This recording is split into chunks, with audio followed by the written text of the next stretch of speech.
আজকে আমি আপনাদেরকে এই মালাটা বানিয়ে দেখাবো। তো চলেন শুরু করা যাক। তো প্রথমেই লাগবে হচ্ছে একটা কড়ি, একটা সিলভার বল, আর হচ্ছে ফোমের কটসুতা বলে মেবি এটাকে। তো এই তিনটে জিনিস হলেই হবে।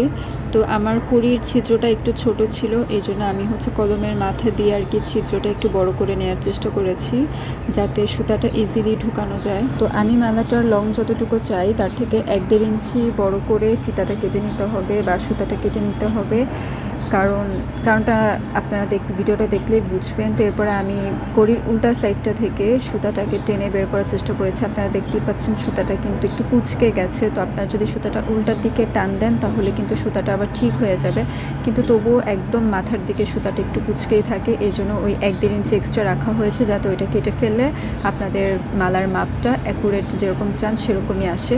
তো এরপরে একটা গিট দিয়ে নিলাম। তারপর মালাটার অপর যে খোলা প্রান্তটা আছে সেটা সিলভার বলের ভিতর দিয়ে ঢুকিয়ে মাথায় আরেকটা গিট দিয়ে নিতে হবে, যাতে ওই সিলভার বলটার সাহায্যে মালাটা ছোট বা বড় করে পড়তে পারে। তো এই তো তৈরি হয়ে গেল এই সহজ সিম্পল নেকপিসটা। এটা আমার একটা আপুর কাস্টমাইজ অর্ডার ছিল। তো বানানোর সময় ভাবলাম একটা ভিডিও করে রাখি, যাতে আপনাদের সাথে এটা টিউটোরিয়ালটা শেয়ার করতে পারি।